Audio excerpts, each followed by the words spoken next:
First day, whenever they told me that I'd just been diagnosed, I remember coming in at about 3 in the morning, and they were just running tests on me, taking blood, taking my weight, just no sleep whatsoever. So I just remember sleeping that entire day. And then Dr. Wells, my doctor, just came in and he was talking to my parents, and I was just kind of dozing in and out because I was so tired. So I just kind of heard like just bits and pieces of it, and I thought I had heard that I had cancer, but I didn't really think anything of it because I don't know, I just felt like a dream, just a bad dream. The day I was diagnosed was, I don't know, it's just kind of scary, and I just didn't really know much yet. So I mean, I was kind of in the state of just shocked and just not knowing really, just kind of put in the dark.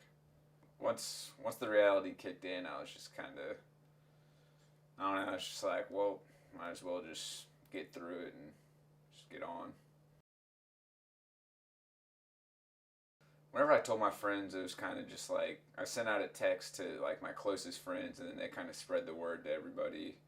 And then I don't know, all my coaches and stuff, they found out too pretty soon because people were telling them. So I don't know, the word spread pretty fast. MD Anderson has been great. Like, I don't know, it's just such like a nurturing family, and like the more you go on, the more you start to just meet all the new nurses, and like you just learn to just love everybody in the clinic and on the floor, on the ninth floor, and it's really just like one big family. Like, I don't think there could have been a better place for me to go. When I first met Dr. Wells, I just thought he was like a really boring old guy. It's just kind of like monotone, and I was just like, wow, it's gonna be awful. But he's actually really funny and cool, and all the nurses are just fantastic, and yeah, it couldn't be a better crew. Well, the first time I went through chemo, I don't know, I didn't really like know what it was. Like, no one really knows what chemo is. You just know that you get it for cancer, and I was kind of surprised it was just like an IV drip. Probably the hardest time of treatment was whenever I'd have to go in the overnight stays, where I'd stay in 2 or 3 days because it's just like solitude there and just nothing to do.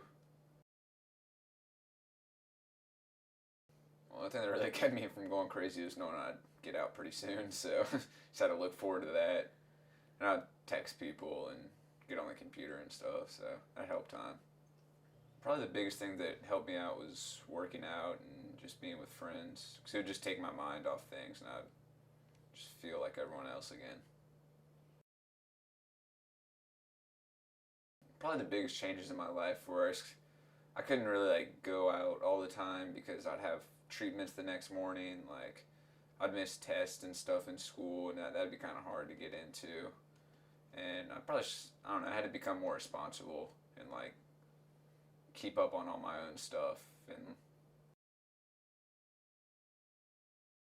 yeah, finding out I couldn't play football is probably one of the hardest things because I've been playing since I was like 6. So I mean, I don't know, just hearing that and then having to sit on the sidelines during the games, you just want to get out there and play, but you can't. So day after school, just in the weight room while everyone was out at practice, because I knew I'd eventually get a shot again.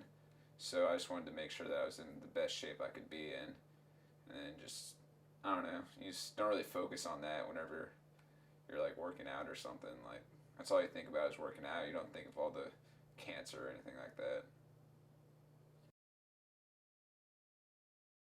Find things that make you happy and just stick with doing them because they're still going to be there. So you just got to keep on working, and the treatments suck, but like it'll be over soon enough.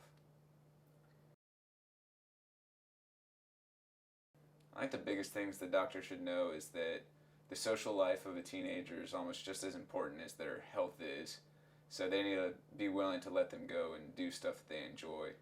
So if you don't let them go because their counts are a little low, or I don't know, just stupid stuff like that, then I mean the kids are just gonna get more depressed, and they're just not gonna want to do anything else and just feel sicker. So I think it's better for, I don't know, they just need to know to just lay off a little bit and let them use their judgment.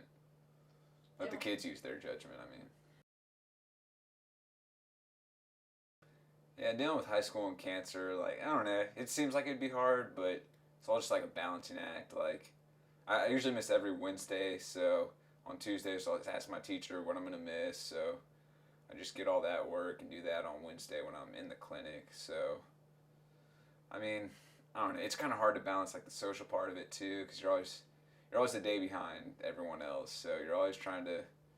Your friends want to go do something like after practice or something, but you have to go home and study for a test that you need to make up. And but I mean, once you get it down, then it's easy.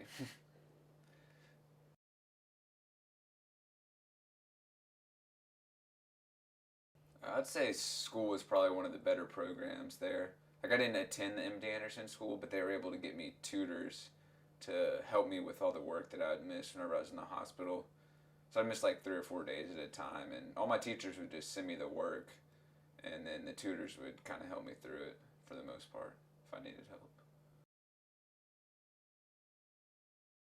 We just kind of became friends my junior year, and then we just kind of kept on talking, and then I don't know. I guess I just got lucky, and she was just like, "All right, I'll date you."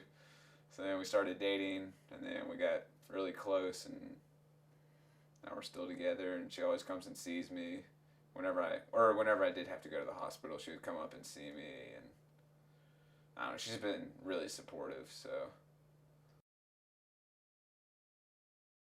yeah, all my friends have been super supportive, and I'd say the best way to do is just always like invite them to go do stuff or like come over and see them if they're not feeling good.